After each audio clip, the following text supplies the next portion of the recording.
अव्यक्तवाणी 18 सितंबर 1969। अव्यक्तवाणी 18 सितंबर 1969।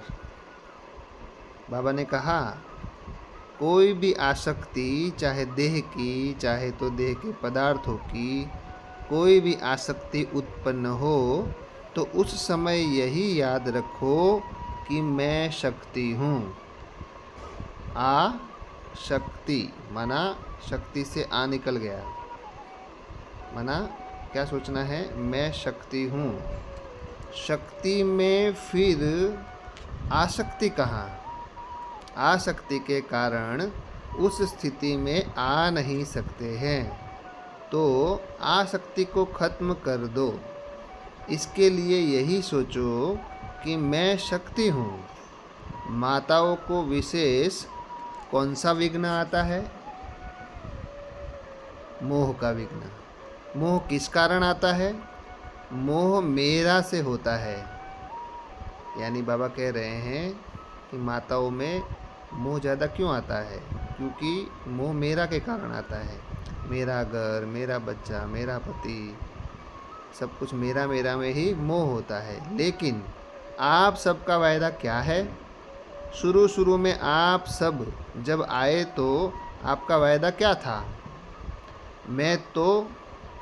मैं तेरी तो सब कुछ तेरा। पहला वायदा ही यह है, मैं तेरी और मेरा सब कुछ भी तेरा। सो फिर भी मेरा कहाँ से आया? ना बाबा कह रहे हैं कि जब आप बाबा के बने थे तब आपने बोला कि बाबा मैं तेरी हो गई और मेरा सब कुछ तेरा हो गया, तो फिर वापस मेरा पति, मेरा बच्चा, मेरा घर, ये फिर कैसे आया? तो बाबा कह रहे हैं, तेरे को मेरे से मिला देते हो। क्या करते हो? बाबा को तेरा करके देके फिर मेरे में मिला देते हो। इससे क्या सिद्ध हुआ कि पहला वायदा ही भूल जाते हो। पहला वायदा ही सब यह कहते हैं, जो कहोगे वो करेंगे, जो खिलाएंगे, जहाँ बिठाएंगे, यह जो वायदा है वह वायदा याद है। तो बाप तुमको अव्यक्त वतन में बिठाते हैं, तो आप फिर व्यक्त वतन में क्यों आ जाते हो? वायदा ठीक नहीं निभाया। वायदा है जहाँ बिठाएंगे वहाँ बैठेंगे। बाप ने तो कहा नहीं है कि व्यक्त वतन में बैठो, व्यक्त में होते अव्यक्त में रहो। बाबा कह रहे हैं, इसी शरीर में रहते हुए अपने आप को फरिश्ता समझो, माना व्यक्त में रहते हुए अव्यक्त में बैठो, व्यक्त में होते अव्यक्त में रहो। पहला पाठ ही भूल जाएंगे तो फिर ट्रेनिंग क्या करेंगे? ट्रेनिंग में पहला पाठ तो पक्का करवाओ। यह याद रखो कि जो वायदा किया है उसको निभाकर दिखाएंगे। जो माताएं ट्रेनिंग में आई हुई हैं, आप सब सरेंडर हो। क्या बोला बाबा ने? जो माताएं ट्रेनिंग में यानी भट्ठी में आई हुई हैं वो सब सरेंडर हैं। अब कैसे सरेंडर है? बाबा कह रहे हैं, जब सरेंडर हो चुके हो तो फिर मोह कहाँ से आया? जब कोई जलकर खत्म हो जाता है तो फिर उसमें कुछ रहता है? कुछ भी नहीं। अगर कुछ है तो इसका मतलब कि तीर लगा है लेकिन पूरे जले नहीं हैं, मरे हैं, जले नहीं हैं। माना बाबा कह रहे हैं कि पहले अपने आप को सरेंडर कर दिया कि हाँ बाबा सब कुछ आपका, मैं भी आपकी, सब कुछ आपका, पर फिर वापस उसको जलाया नहीं। पूरी तरह से जला देते तो वापस नहीं आता, परंतु जलाया नहीं है इसलिए वापस ले लेते हैं। तो बाबा कहते हैं, जलाना माना क्या होता है? जलाना माना होता है पूरी तरह से स्वाहा हो जाना, पूरा मैंपन और पूरा मेरा, सब कुछ बाबा को सौंप देना, तब कहेंगे जले। परंतु जलाया नहीं मतलब वापस वापस कभी कभी जिंदा हो जाता है। तो बाबा कहते हैं कि मरे हैं पर जले नहीं हैं। रावण को भी पहले मारते हैं फिर जलाते हैं। तो मरजीवा बने हो परंतु जलकर एकदम खाक बन जाए वो नहीं बने हैं। क्या बोले बाबा? मरजीवा बने हैं परंतु जलकर एकदम खाक हो जाए वो नहीं बने हैं। इसका मतलब ये होता है कि हमने बाबा को वायदा तो कर दिया, परंतु वो जो मैंपन और मेरापन है उसको हमने पूरी तरह से ख़त्म नहीं किया है, तो मतलब जलाया नहीं है। तो बाबा कह रहे हैं सरेंडर का अर्थ तो बड़ा है, मेरा कुछ रहा ही नहीं। सरेंडर हुआ तो तन मन धन सब कुछ अर्पण। जब मन अर्पण कर दिया तो उस मन में अपने अनुसार संकल्प उठा ही कैसे सकते हैं? और हम सब बाबा को बोलते हैं ना कि बाबा हमने आपको तन मन धन सब कुछ अर्पण कर दिया।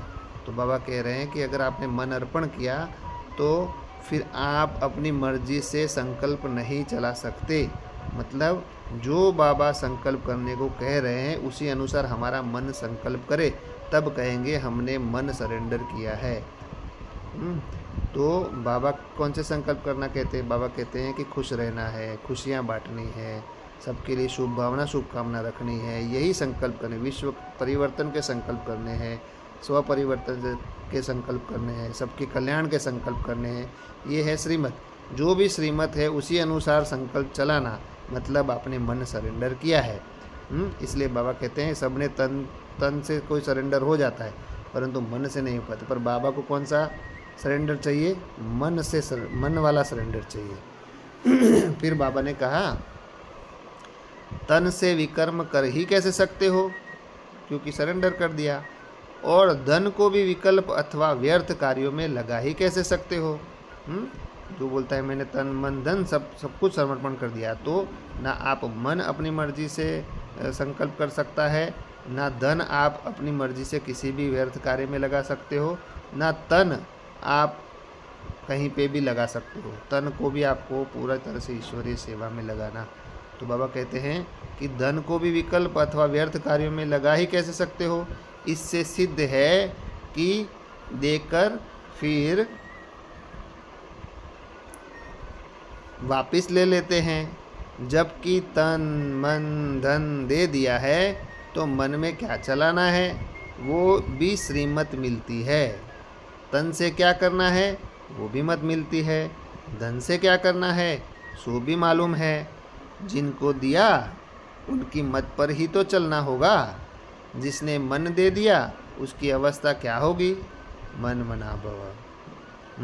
बाबा क्या कह रहे, कितनी गुह्य बात है, कितनी गहरी बात है कि जिसने मन दे दिया बाबा को तो उसकी अवस्था क्या होगी? मन मना भव, माना मन सदा उनकी ही बातों में लगा रहेगा। माना जो बाबा बोल रहे उसी की बातों में रमण करना, उसी में ही मन लगाना, माना मन से सरेंडर हुए।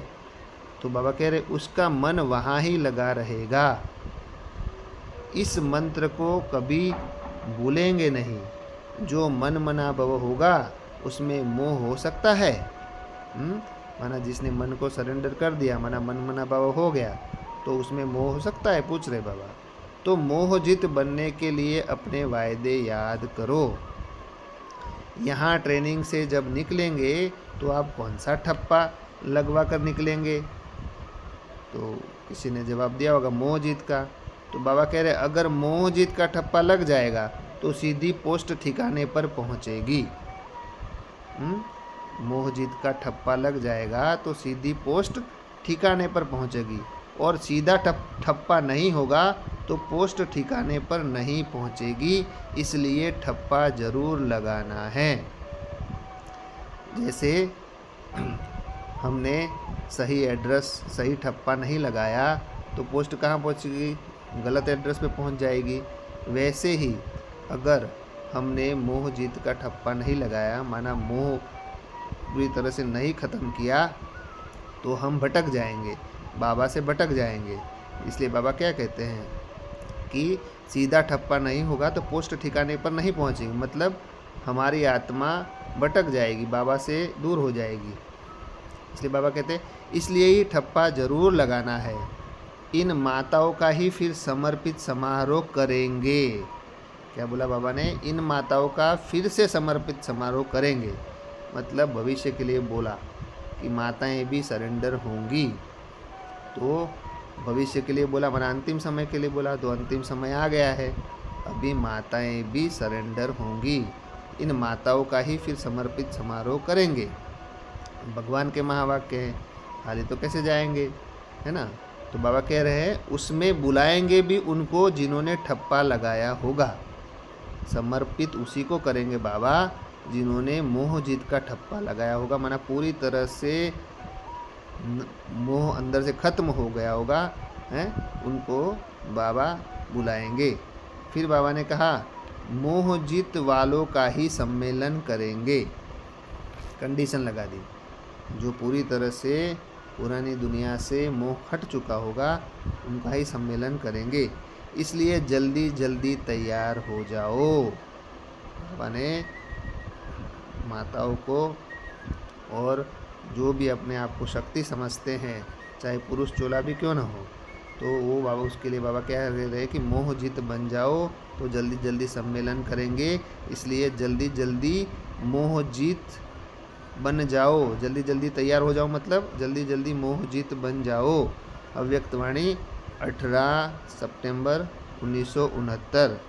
ओम। मेरा बाबा, प्यारा बाबा, मीठा बाबा, धन्यवाद बाबा। ओम नमः शिवाय बाबा, ओम नमः शिवाय।